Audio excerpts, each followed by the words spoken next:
Growing up, I was obsessed with Stoicism. Marcus Aurelius, Seneca, and all those who contributed to this monumental philosophy of life.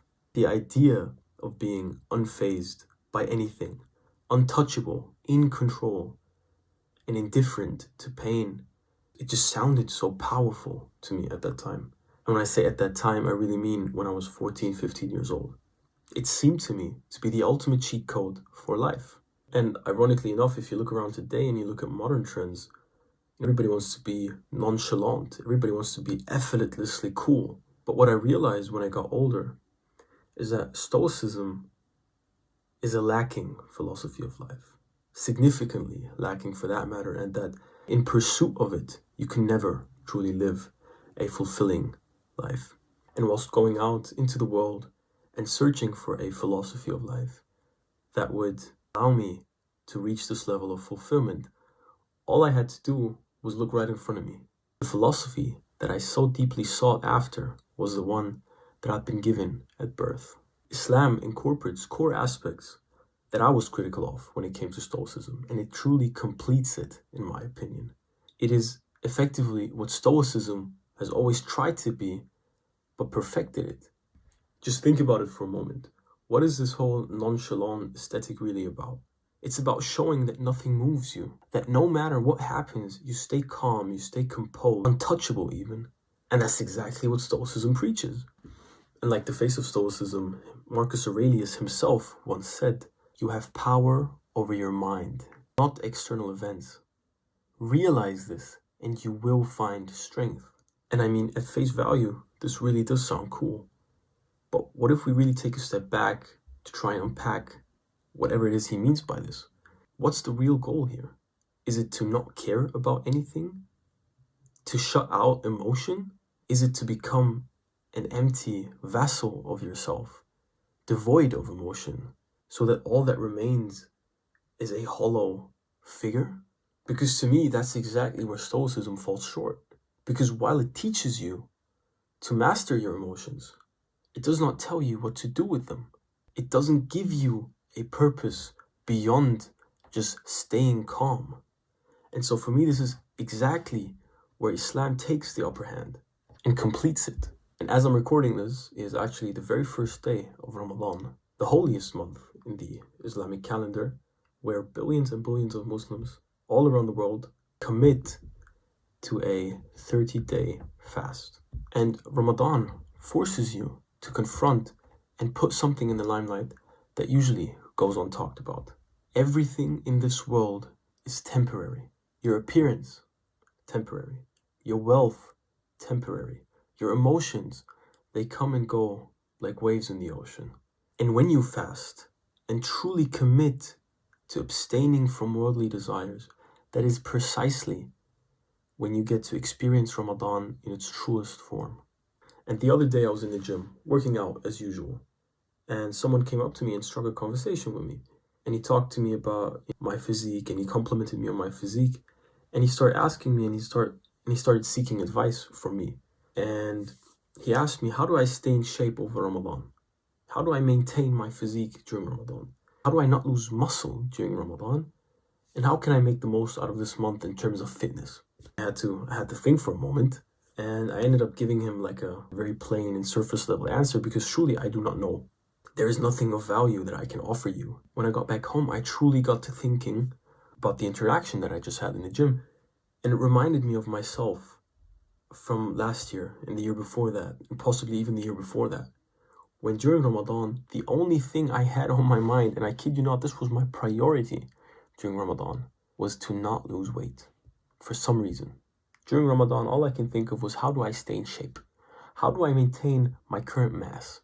How do I preferably even build muscle during Ramadan? What should my protein intake be throughout the day? How should I structure my meals around iftar and suhoor so that I can make sure that I maximize on everything?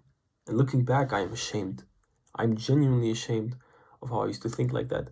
But I am glad that at least now I realize. Now I realize what kind of foolishness dwelled within me back in those days. How could it be that during the holiest month of the year, my utmost priority was my appearance? How could it be that the biggest part of my day during those times was to look in the mirror. I was afraid, I kid you not. I was afraid of what I would see when I looked in the mirror during those months.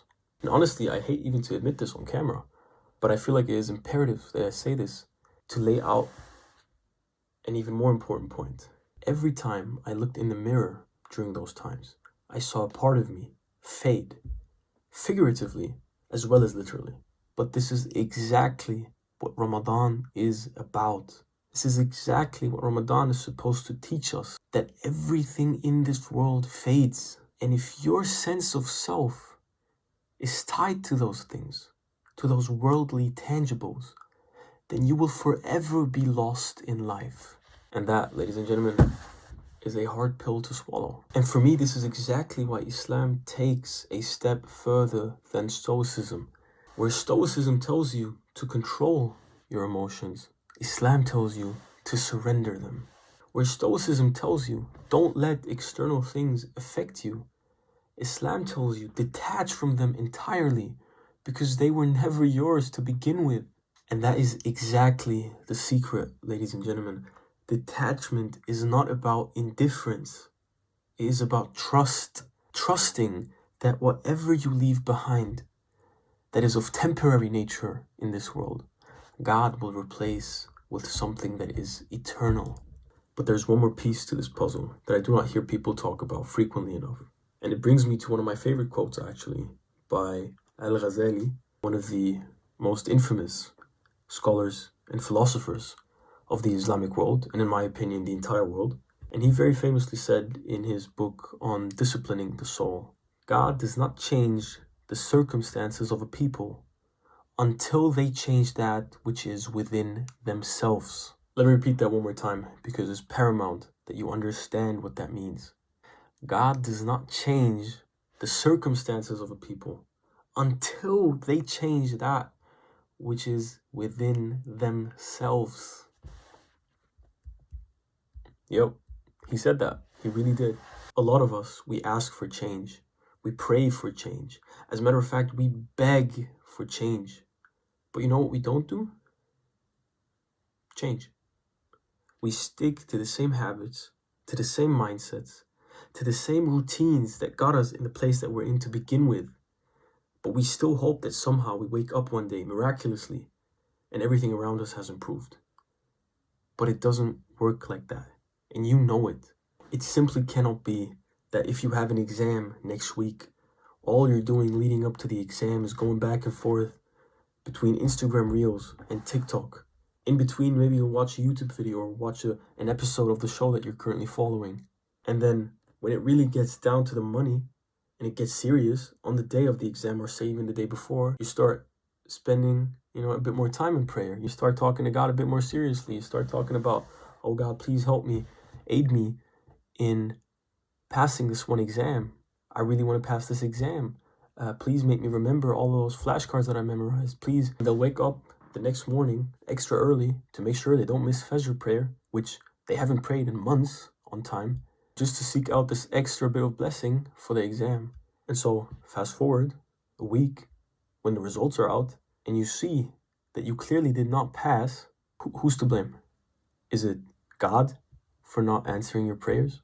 Or is it yourself for not putting in the work?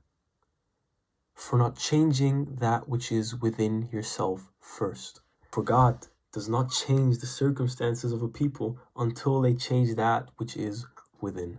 And that is the hardest pill to swallow. If you want your life to change, you have to start with yourself, because God will not give you something that you are not ready to handle. And so please, this Ramadan, I ask of you, do not just make it a month of fasting. Make it a month of transformation. So ask yourself, what is one thing that you know you need to change about yourself? Be it laziness or procrastination or any other habit that you know and you've been looking for the right time to stop doing it. I'm telling you, this is the right time.